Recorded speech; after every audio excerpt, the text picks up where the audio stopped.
So I honestly don't know what this is. I'm still waiting on a bunch of things. I think I know what it is, but I'm not going to ruin the surprise. Let's see what we got here. Let's do a quick unboxing. And then this will follow up with a review at some point later. All right. Let's see what we got.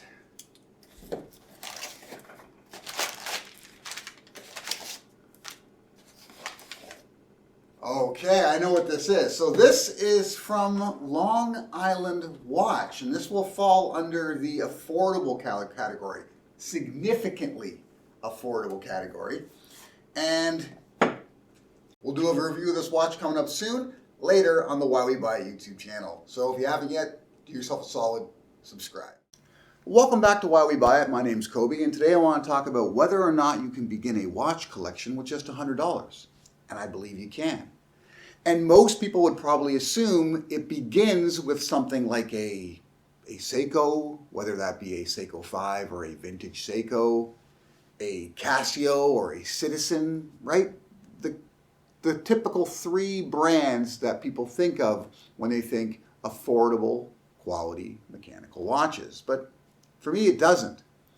It can start there. You can get watches from those particular brands for under $100, but what you end up with is the most basic version of what they offer, the absolute entry level of those recognizable brands, and that's not really that much of interest to most watch collectors. It really isn't.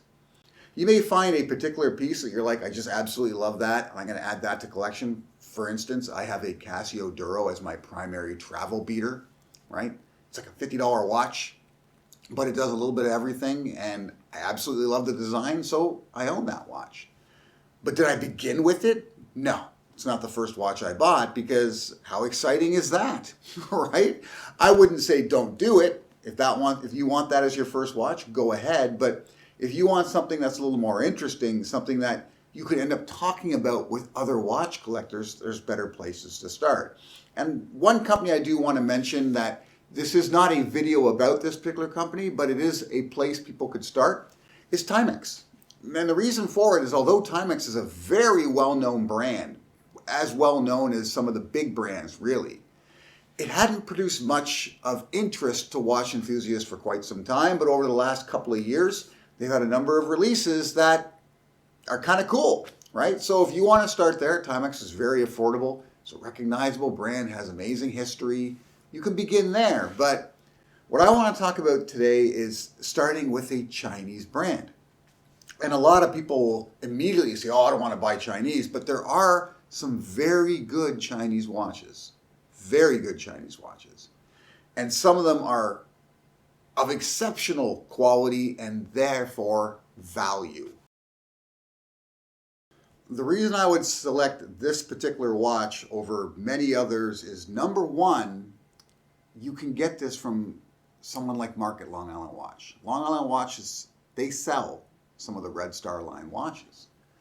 And I'm certain Mark does his homework and selects only the very best watches he can trust, because if there's an issue with it, it comes back on him. And he's generally pretty good when it comes to customer service. At least that's what I've heard. I have not had a customer service issue with him yet, but for the most part, people speak very highly. Now, there are a few reasons why this particular model might be a great place to start for a new collector, and one of which is that very few people will have it. Even though it's only $98 American, chances are watch collectors already have something in their collection that would fill this space before they ever knew about this watch, because it isn't a watch that gets talked about a lot on YouTube, right? And a lot of new watch collectors go to YouTube for the information they require when it comes to deciding on which watch they want to buy. And 9 times out of 10, if someone searches, inexpensive dressed watches on YouTube, they're going to come up with your Timex Marlins and your Orient Bambinos as the two primaries. You also got the Seiko SNXS would come up as well, right? These are particular watches you're going to see a lot from different YouTube channels, and it ends up being what the majority of collectors buy.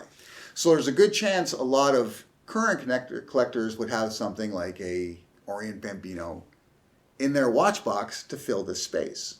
So as a new collector, instead of getting the Orient Bambino, you get something like this, and you've got a piece that other people would be interested in. Another thing that would probably steer a number of people away from this is the actual dimensions, because a few years back, there was this idea that for a watch to fit you comfortably, it needed short lugs. Now, there are some companies that go against that theory, like Nomos Glashütte is by far one of the obvious ones. They have very long lugs on the majority of their watch designs.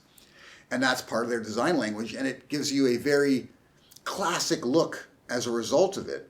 And this particular model, sticking to the sort of classic 60s, 70s design, has those long lugs. So when I measure this out, I get it's like a 39.7 millimeter case, so close to a 40 millimeter case. It's 12.7 millimeters high to the top of the dome sapphire, right? So decent height. But then the lugs are 49.9 millimeters, so almost 50 millimeter lugs. And that number will scare a lot of people away because they'll assume, oh man, my wrist can't handle that. Now I have a 7¼ inch wrist, pretty average wrist. And when I put this on,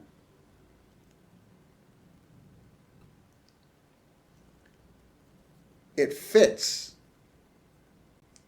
practically perfect. Okay? You would expect those long lugs to maybe stick out a little bit, but they don't, right? They're slightly curved just enough to conform to my wrist. Now keep in mind, I do have a flat wrist, okay? It's relatively flat, so I can handle slightly longer lugs than, say, someone with a very rounded wrist, but a 40 millimeter case with 50 millimeter lugs is like a red flag to a lot of people, and it shouldn't be. It's one of the things I always comment quite often in the Facebook groups or Reddit groups I'm a part of, is people will ask, oh, how do you think that's going to look on my 6¾ inch wrist, my 7½ inch wrist? And I always say to them, don't guess. If you can, try it on, right?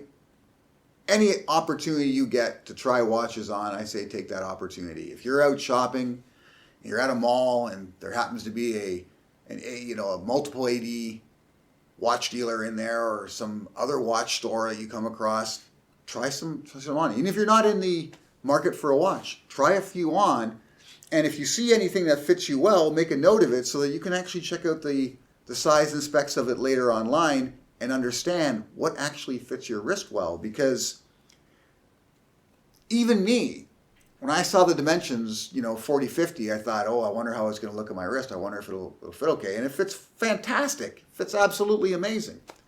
And then I have watches that are 38 millimeter cases with 44 millimeter lugs, and they fit fantastic too. It's all a matter of the case shape, case design, the lug design. Are they curved lugs? There are a number of things that come into it, so don't just look at the numbers. And this particular watch will fit a lot of wrists well, very well. And at $98, if it doesn't fit absolutely perfect, that's still okay, right? So this is a watch that me personally, I'm actually going to wear it with a suit today. I have something I have to attend later, and I'm going to try it on with a suit because I really think it's going to look fantastic with it. And I'll take maybe some pictures and video to add to this particular video for you so you can see what it looks like. But it's going to slide under a cuff, no problem, right? It's got that domed sapphire, easily slides under a cuff. And because it's got this deep red and reddish brown leather strap, it's going to look fantastic with a suit. I just know it.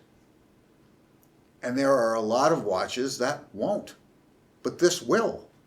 It also makes a good everyday watch, right? It's even got 50 millimeters of water resistance, which a lot of cheap dress watches, you'll see the 30-meter rating. This actually has a 50-meter rating, so there's no risk in wearing it every day, going outside, being caught in the rain. You're not panicking as a result of that.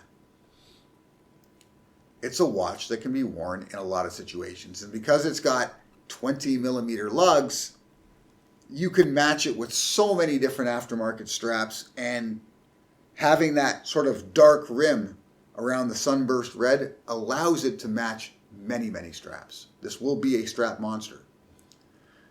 It's got 316L stainless steel, and this particular steel is basically matte, right?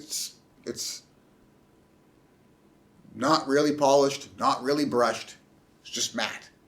And that too will lend itself to a lot of strap combinations. So you can mix and match this with so much, you're not going to have an issue wearing it on a very regular basis. And unlike so many other typical dress watches that collectors have, this will be a dress watch that gets some interest from other watch collectors, because there's a good chance they'll have never seen it. Never. Right? Unless they happen to follow me on YouTube. But for the majority of people, they'll never seen this watch, especially up close. So if it becomes the first watch in your watch collection and you decide to get involved with the watch community, you've got an inexpensive watch that you can wear to a watch event that will definitely get some looks and some interest from other watch enthusiasts. And that's part of what being a watch collector is all about. At least it is for me. Now, this particular movement was mandated by the Chinese government. And what they decided was they wanted a very reliable movement that could be put in a number of watches for whether it be dignitaries or military use in China. So they basically got all of the different movement makers together in China to work on one particular movement to go on all the watches at that time, right? They wanted the absolute best from everyone available to them to design this movement. So you end up with this workhorse movement that is very well made from the absolute best minds available in China at the time. And the majority of Chinese watchmaking at that time, the movement makers specifically, it all begins with movements that were made and designed in Switzerland, right? The Chinese were very good in the 60s, in the 50s and 60s, of recreating Swiss design. And in some cases, like the case of the Seagull 1963, which a lot of you will know, they just outright purchased the rights to that Venus 175 movement to make their own. So what you're really getting here is like the best of Swiss workhorse designs combined into one. So you can trust it. And the design of this particular watch, of course, this comes off as more of a kind of everyday watch or a dress piece. It has a number of different colorways that are available. I went with the red just because red star, and I find that the little red lollipop second hand goes well with the red star logo at the 12 o'clock position. So it just matches well. But you aren't getting a lot of additional bells and whistles because, again, this is a $98 watch. The box is about as simple as it gets, right? Basic box, red star logo on the outside, and a pillow to wrap the watch in. As far as documentation, this came with, one little clasp tag, and that was it. But, what else do you need, really? Doesn't come with quick release spring bars or anything, but once these are out, you can switch to quick release spring bar straps and you're good to go. I would probably just wear the strap it's on until it starts to break down on you and then find something else you like. But again, it's a fantastic watch for the money. Fantastic. And something it doesn't do that a lot of the sort of less expensive, popular watches amongst the watch community does do is it doesn't scream cheap. It really doesn't, right? It has some very tiny Chinese writing above the 1972 at the 6 o'clock position, but people won't see that. They'll see that there's writing there. They won't know it's Chinese writing. They won't notice that. What they'll notice is the sunburst dial and the way the indices stand out with it, right? That's what they'll notice. That's the part they'll see. And whatever strap it is you decide to match to it. So it stands out as a relatively nice piece, right? It doesn't look cheap. I've had an Orient. I've had people look at the watch on my wrist because they notice it's a not average watch. But then they see the Orient logo, which tends to stand out on a number of Orient models, and they immediately think cheap. They see Orient, they think cheap. They see a red star, they don't know what to think. They don't, right? So Orient can be a bad choice in a business setting, depending on who you work with, right? People see Casio, people see Seagull, people see Citizen. People in the watch community know that those companies make some very, very nice watches. People outside of the watch community assume it's just a cheap watch because immediately they think, department store basic watch. And if you're buying a watch at the $100 level from those brands, that's pretty much what you're getting. And they have certain tells that look cheap, but this doesn't. It doesn't.